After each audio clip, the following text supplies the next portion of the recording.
నమస్తే, welcome to our channel. అసెంబ్లీకి రా స్వామి అంటే అసెంబ్లీకి రాకుండా మన జగన్మోహన్ రెడ్డి గారు చాలా రోజులైంది కాబట్టి బడ్జెట్ ప్రవేశపెట్టి ఎన్ని రోజులైంది, నిన్న వచ్చినాడు ఏందో ప్రెస్ మీట్ పెట్టినాడు, ఏందో చూద్దాం రండి. ఇంత దారుణంగా చంద్రబాబు నాయుడు అనే వ్యక్తి మోసం చేస్తా ఉంటే, అబద్ధాలు చెప్తా ఉంటే ఏం చెప్పాలి మనిషి? అంత దారుణంగా అబద్ధాలు చెప్తా ఉంటే నిన్నటికి నిన్న 2 ఎమ్మెల్సీలు ఎట్లా గెలుస్తారు?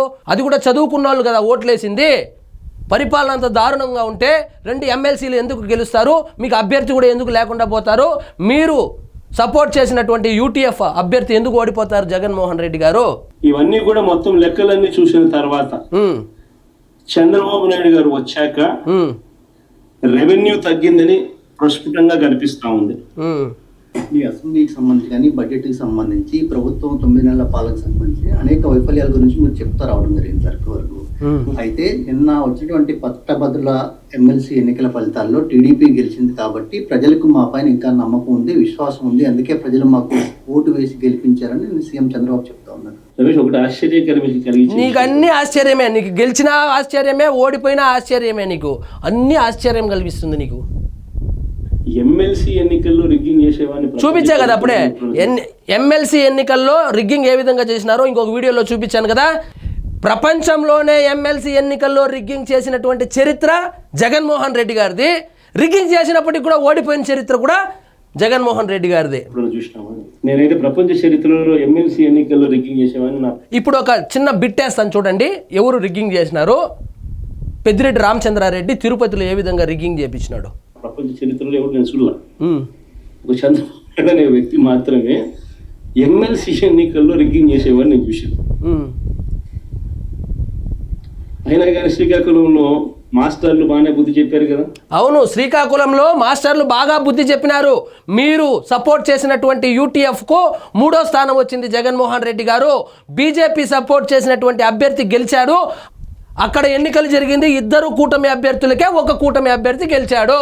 శ్రీకాకుళంలో మాస్టర్లు, గవర్నమెంట్ టీచర్లు, ప్రైవేట్ టీచర్లు అందరూ వాళ్ళు టీచర్లు, ఆ టీచర్లు నీ పేరు చెప్తేనే పారిపోతా ఉన్నారు. మళ్ళా ఎక్కడ జగన్మోహన్ రెడ్డి వస్తే ఎక్కడ మందమ్మమంటాడో, ఎక్కడ బాత్రూమ్లు గడగమంటాడో, ఎక్కడ 25వ తారీఖు శాలరీలు ఇస్తాడో అని చెప్పి నిన్ను చూస్తేనే భయపడుతున్నారు టీచర్లు. గట్టిగా అర్థమయ్యేట్టుగా చెప్పారు కదా. గట్టిగా చెప్పినారు. ఎందుకంటే అక్కడ రిగ్గింగ్ చేయడం కష్టం, టీచర్లు వచ్చి కొట్లాడతారు. అవును, రిగ్గింగ్ గురించి ఇప్పుడు చూశారు కదా వీడియో. రిగ్గింగ్ గురించి నువ్వుదా చెప్పాలా. వాళ్ళే బూతులు పోలింగ్ ఆఫీసర్ టీచర్లు. సో వాళ్ళ ఓట్లు వాళ్ళకి రాకుండా చేసినామని వాళ్ళంతా ఒప్పుకోరు కాబట్టి అక్కడ యూనియన్స్ అన్నీ ఉంటాయి కాబట్టి చేయలేకపోయింది. గ్రాడ్యుయేట్ల దగ్గరికి వచ్చేసరికి ఎవడైనా అంతే అన్నట్టుగా అక్కడ కూడా రిగ్గింగ్ చేసినారు. అవును సార్, అసెంబ్లీలో స్పీకర్ గారు ఈరోజు హౌస్లో కామెంట్ చేశారు, మీరు దేవుడు వరం ఇవ్వలేదు, పూజారిని వచ్చి అడుగుతున్నారని చెప్పి. ఎల్ఓపి విషయం, దేవుడు వరం ఇవ్వలేదు, పూజారి నేనేం చేశానంటే, నేను పూజారి లాంటివన్నీ నేనేంది ఇచ్చేది, దేవుడు లాంటి ప్రజలే నిన్ను చీకొట్టి నువ్వు ప్రతిపక్ష హోదాకు కూడా పనికిరావు, అసలు నువ్వు ఒక ఎమ్మెల్యేగా గెలిచడమే ఎక్కువ అని చెప్పి ప్రజలు చీకొట్టి నీకు ప్రతిపక్ష హోదా లేకుండా చేసినాను కానీ నేనేం చేసేదని చెప్పాడు. ఎల్ఓపి విషయంలో రూలింగ్ ఇచ్చారు సార్. మీకు ప్రతిపక్ష హోదా రాదు అని స్పీకర్ గారు statement. The speaker has given a statement saying that neither have you attended the assembly, you've just attended assembly just for one day in the earlier sessions, and that you yourself in the previous term నీకు ఇచ్చేది లేదు, నువ్వు ఎన్ని press మీట్లు పెట్టుకున్నా నీకు ప్రతిపక్ష హోదా ఇచ్చేది లేదు, కాదు రాదు అని చెప్పి క్లియర్గా చెప్పేశారు. ప్రజలే నీకు రాకుండా చేసినారని చెప్పారు. had talked about Mr. Chandrababu Naidu and how they had 23 or 24 MLAs, and if we take 5 then you won't have the leader of opposition status. If he can say the same thing, why is he demanding the same is what there's been a ruling stated by the speaker. What do you have to say on this? ఒకటి అందరూ గుర్తుపెట్టుకోవాల్సింది ఏంటంటే, చెప్పునా, చంద్రబాబు నాయుడు గారు అనే వ్యక్తికి మేము ప్రతిపక్ష హోదా ఇచ్చాము. మీరు ఇలా చంద్రబాబు నాయుడు అనే ఆయన ఎన్నికల్లో కొట్లాడి 23 సీట్లు గెలిచినాడు కాబట్టి ప్రతిపక్ష హోదా వచ్చింది. నువ్వేంది ఇచ్చేది? నీ జోబీలో నుంచి ఏమని ఇచ్చావా? అదే సభలో 5 మందిని లాగేస్తే నీకు ప్రతిపక్ష హోదా లేకుండా చేస్తానని చెప్పి వార్నింగ్ ఇచ్చింది నువ్వు కాదా? ఈయన ఇచ్చినాడంట చంద్రబాబు నాయుడుకి. చంద్రబాబు నాయుడు అనే వ్యక్తిని మేము ప్రతిపక్ష హోదా ఇచ్చినాము. నువ్వు కాదు ఇచ్చింది, రాజ్యాంగం ఇచ్చింది. నువ్వు కాదు ఇచ్చింది, ఆంధ్రప్రదేశ్ ఓటర్లు ఇచ్చారు, ఆంధ్రప్రదేశ్ ప్రజలు ఇచ్చారు. వాళ్ళ తీర్పును గౌరవించి ఆయన ప్రతిరోజు నీకులాగా పారిపోకుండా ప్రతిరోజు అసెంబ్లీకి వచ్చాడు. ఒక్కొక్కసారి ఒకడే కూడా అసెంబ్లీలో అందరూ బాయ్కాట్ చేసినా కూడా ఒకడే కూర్చొని పోరాడినాడు. ఎక్కడ దెర్ ఇస్ నో రూల్. నీకు ఇంతమంది శాసనసభ్యులు నీకు ఉండాలి, ఉంటేనే నీకు ప్రతిపక్ష హోదా ఉంటుంది అని ఎక్కడ రూలింగ్ లేదు. అవునా? ఇన్ఫాక్ట్ అసెంబ్లీలో బీజేపీ నువ్వు ఒకటే చదువుకోలేదు, వాళ్ళంతా పాపం చదువుకోలేదు, వాళ్ళకి తెలుదు, ఈయనకి బాగా తెలిసిండే అది. ఎక్కడ రూల్ లేదంట. 3 అసెంబ్లీ స్థానాలు గతంలో ఆప్ బీజేపీకి ప్రతిపక్ష హోదా ఇచ్చింది. ఒకసారి గూగుల్లో వెళ్ళి చూడు, ఆప్ బీజేపీకి ప్రతిపక్ష హోదా ఢిల్లీలో ఇచ్చినారట 3 సీట్లు వస్తే.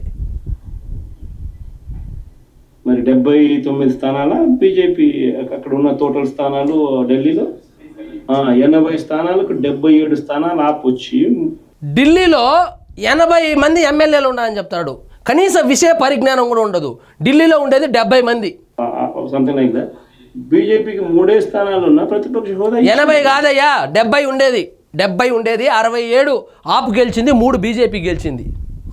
సిమిలర్లీ మేము కూడా తెలుగుదేశం పార్టీకి 5 మంది శాసనసభ్యులు తెలుగుదేశం పార్టీ నుంచి పక్కన కూర్చుంటామన్నారు.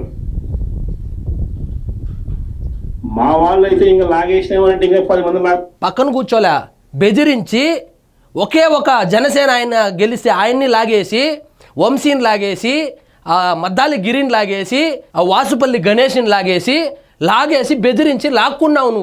నువ్వు ట్రై చేసినావు ప్రతిపక్ష హోదా లేకుండా చేద్దామని. కానీ చంద్రబాబు నాయుడు గారు గట్టిగా పట్టుకొని 5 సంవత్సరాలు చేయి జారిపోకుండా పట్టుకొని ఉన్నాడు. నీకులాగా పీకేసుకుంటే వెళ్ళిపోదాం అసెంబ్లీకి అటెండ్ కాకుండా అని కాకుండా చాలా గట్టిగా నిలబడ్డాడు ఆయన. లాగుతామన్నారు, రాలేదు. వద్దు లాగాకండి నేనే చెప్పాను. అబ్బా, కానీ ప్రతిపక్ష హోదా నేనే ఇచ్చినాడండి. ఇదే చంద్రబాబు నాయుడు చెప్పినా, నువ్వు మాట్లాడు స్వామి, ఎంతసేపు మాట్లాడతావు, నువ్వు మాట్లాడు, నేను వింటాను, నేను విని నీకు సమాధానం చెప్తాను, నువ్వు మాట్లాడాలనేదే నా కోరిక. ఏం మాట్లాడించినావు అందరూ చూసినారు. ఏం మాట్లాడించినావు అసెంబ్లీలో? ఇంట్లో వాళ్ళని తిట్టించడము, క్యారెక్టర్ అసాసినేషన్ చేయడము, సభలో కూడా లేని వాళ్ళను తిట్టించడము, ఇది కదా మనం చేసింది. మహిళా ఎమ్మెల్యేల దగ్గర పొగిడించుకోవడం, ఈ 2 పనులు తప్పితే ఇంకేమైనా చేసినావు అసెంబ్లీలో నువ్వు? లేదే. ఏం అడుగుతావు అడుగు స్వామి అని చెప్పి చెప్పిన అసెంబ్లీలో. కావాలంటే నా స్పీచ్ లేనండి అసెంబ్లీలో అన్న మాటలు. అయ్యో వద్దు స్వామి, మాకు నువ్వే చూసుకో. ఆయనకు నాకు మధ్య తేడా అది. అవును, ఏదైనా కానీ అసెంబ్లీ అనేది ఎందుకు జరుపుతా ఉన్నాం? ఎందుకు జరుపుతారంటే అసెంబ్లీ ఎందుకు జరుపుతారంటే ప్రతిపక్ష నాయకుల్ని, ఇంట్లో వాళ్ళని బూతులు తిట్టించడానికి, సెల్ఫ్ ఎలివేషన్లు వేసుకొని భజన చేయించుకోవడానికి జరిపించారు మీరు. అసెంబ్లీలో ఉన్న పార్టీలు ఏవి? అధికార పార్టీలు, ప్రతిపక్ష పార్టీ మాదొక్కటే ఉంది. వేరే పార్టీలు ఎక్కడ? నువ్వు వస్తువు, నీకు ప్రతిపక్ష హోదా ఇచ్చినా కూడా నువ్వు రావు. అదొక దొంగ ముండకు బిడ్డ సాకన్నట్లు అది ప్రతిపక్ష హోదాను బూచి చూపించి ఎగ్గొట్టి ఫామ్ హౌస్ లో పడుకోండావు. మరి ప్రతిపక్ష పార్టీ అనేది ఎవరికి ఇస్తారు? ప్రతిపక్ష పార్టీ అని ఎవరికి ఇస్తారంటే 10% సీట్లు గెలిచిన వాళ్ళకి ఇస్తారు. నువ్వు గెలిచలేదు కాబట్టి నీకు ఈలేదు కాదు, నీకు రాలేదు, ప్రజలే ఈలేదు నీకు. అందరూ మంత్రివర్గంలో మంత్రివర్గ సభ్యులుగా మీరే ఉన్నారు, మీరే గవర్నమెంట్ లో ఉన్నారు, వాళ్ళు గెలిచినారు కాబట్టి ఉన్నారు. మీరే ప్రతిపక్ష పాత్ర ఎట్లా పోషిస్తారు స్వామి? నాకు అర్థం కాదన్నా. ఇప్పుడు నువ్వు నిజంగా మాట్లాడాలనుకుంటే, నువ్వు నిజంగా నిలదీయాలంటే ప్రతిపక్ష హోదా అవసరం లేదు. నువ్వు అధికారంలో ఉన్నప్పుడు పవన్ కళ్యాణ్ 2 చోట్ల ఓడిపోయినప్పటికి కూడా ప్రజా సమస్యల మీద ప్రతిరోజు పోరాడేవాడు, ఎన్నో సమస్యలు కూడా తీర్చినాడు కదా. మరి నువ్వు అలా ఎందుకు చేయడం లేదు? ఆల్రెడీ 11 మంది ఉన్నారు కదా నీకు. వచ్చి అసెంబ్లీలో మాట్లాడచ్చు కదా.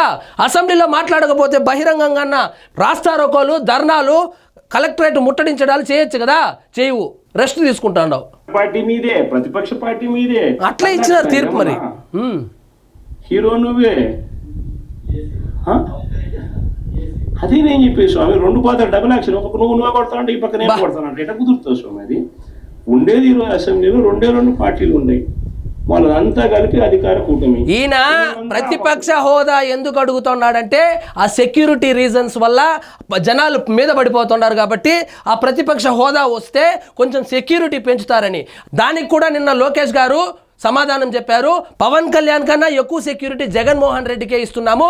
పవన్ కళ్యాణ్కి జెడ్ కేటగిరీ, ఈయనకు జెడ్+ కేటగిరీ సెక్యూరిటీ కూడా ఇచ్చేసామన్నారు. ఇంకెందుకు నీకు ప్రతిపక్ష హోదా? ప్రతిపక్ష పార్టీగా గుర్తింపు అనేది ఎవరికి ఇవ్వాలి? ఇవ్వరు. అది ప్రజలు ఇస్తారు. ప్రజలు నీకు ఇవ్వలేదు. నువ్వు ముఖ్యమంత్రిగా కాదు కదా, ప్రతిపక్ష నాయకుడిగా కూడా పనికిరావని చెప్పి 11 సీట్లు ఇచ్చినారు ప్రజలు. వాళ్ళకి ఇవ్వాలి. సో న్యాచురలీ ఆ పార్టీకి ఎంతమంది అన్న ఎమ్మెల్యేలు ఉండని మనకు లీడర్ అనేవాడు ఉంటాడు కదా, ఉంటాడు. సో ఆ లీడర్ ఏమంటారు, ప్రతిపక్ష నాయకుడు అని అంటారు కదా. అట్లా అనుకొని వచ్చా నువ్వు అంటారా?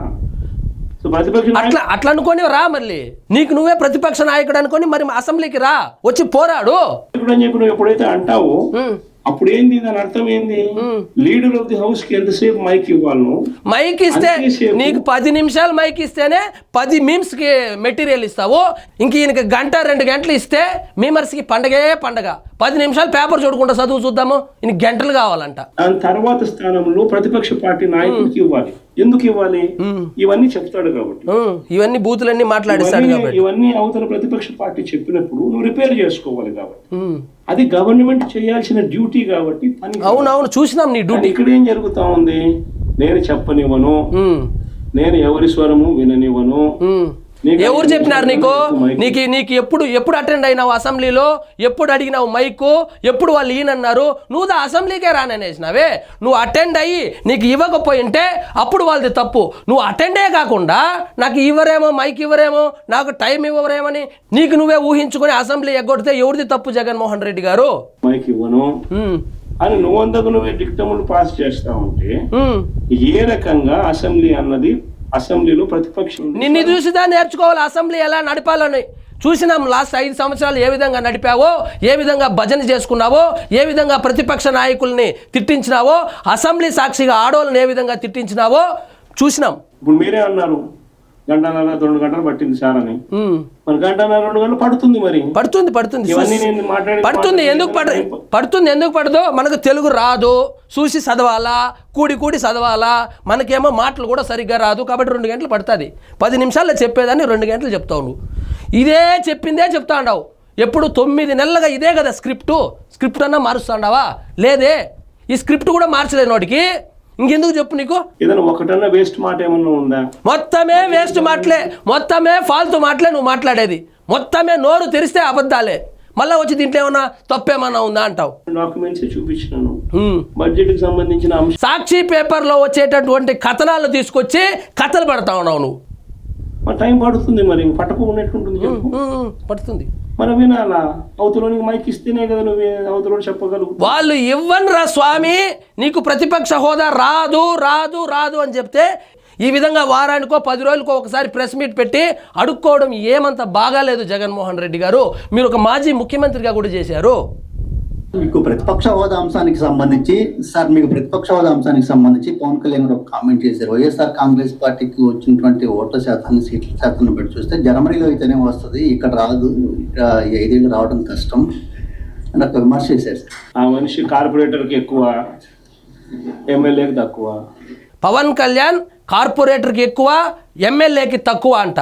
నువ్వు వైఎస్ఆర్ అనే పేరు పక్కన పెడేస్తే కూర్చొని ఉండే ముసలిది కూడా నిన్ను చూసి లేదు. మీ నాన్న పేరు చెప్పుకొని రాజకీయాల్లోకి వచ్చి ఎవడో పెట్టేసిన పార్టీని లాక్కున్న నువ్వెక్కడ? సొంతంగా పార్టీ పెట్టి నానా కష్టాలు, నువ్వు పెట్టిన టార్చర్ని తట్టుకొని 11 సంవత్సరాలుగా పార్టీ నడుపుతూ, సొంత డబ్బులతో పార్టీ నడుపుతూ, నీకులాగా అయోధ్య రామిరెడ్డో లేకపోతే ఇంకొక రెడ్డో పెద్దిరెడ్డో ఇట్లా వెనకాల నుంచి ఇచ్చేవాళ్ళు లేరు కదా. సొంత డబ్బులతో మీ నాన్న అధికారం అడ్డం పెట్టుకొని అవినీతి చేసి సూట్ కేసు కంపెనీలు పెట్టి ప్రజాధనాన్ని పందికొక్కులాగా మెక్కేసి ఆ కేసుల నుంచి తప్పించుకోవడానికి, ముఖ్యమంత్రి కావడానికి ఒక జెండా లేకుండా, ఒక అజెండా లేకుండా కేవలం అధికార దాహంతోనే పార్టీ పెట్టినటువంటి నువ్వెక్కడ?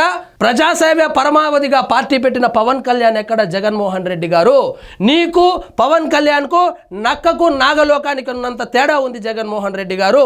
నీకులాగా సూట్ కేసు కంపెనీలు లేవు, నీకులాగా 32 కేసులు లేవు, నీకులాగా అవినీతి ఆరోపణలు ఎదుర్కొనడం లేదు. 175 పోటీ చేస్తే 11 సీట్లు గెలిచినటువంటి నువ్వెక్కడ? 21కి 21 2 ఎంపీగా పోటీ చేస్తే 2 ఎంపీలు 100% స్ట్రైక్ రేట్తో కొట్టినటువంటి పవన్ కళ్యాణ్ ఎక్కడ? పవన్ కళ్యాణ్ ఆల్రెడీ ప్రూవ్ చేసుకొని, వేరే సినిమా ఇండస్ట్రీలో ప్రూవ్ చేసుకొని ఇప్పుడు రాజకీయాల్లోకి వచ్చాడు. నీకులాగా తండ్రి పేరు చెప్పుకొని, తాత పేరు చెప్పుకొని వైఎస్ఆర్ అని లేకపోతే కనీసం కార్పొరేటర్గా కూడా గెలవు, పులివెందల్లో కూడా కార్పొరేటర్గా గెలవు. నువ్వు వచ్చి కామెడీ చేస్తావు, పవన్ కళ్యాణ్ని కామెడీ చేస్తావు. కాబట్టి పులివెందల్లో సంత ఉంటుంది, సంతలో పోయి అద్దం తీసుకొని ముఖం చూసుకో, నీకు పవన్ కళ్యాణ్కి ఏం తేడానో కనపడుతుంది. ఆ వైఎస్ఆర్ అనే బ్రాండ్ లేకపోతే కనీసం మేమర్స్ కూడా నిన్ను ట్రోల్ చేయరు. అది నీ బతుకు. ఇదండి ఈరోజు మన టాపిక్. మీకు ఈ వీడియో నచ్చినట్లయితే లైక్ చేయండి, షేర్ చేయండి, ఛానల్ మాత్రం సబ్స్క్రైబ్ చేసుకోవడం మర్చిపోవద్దు.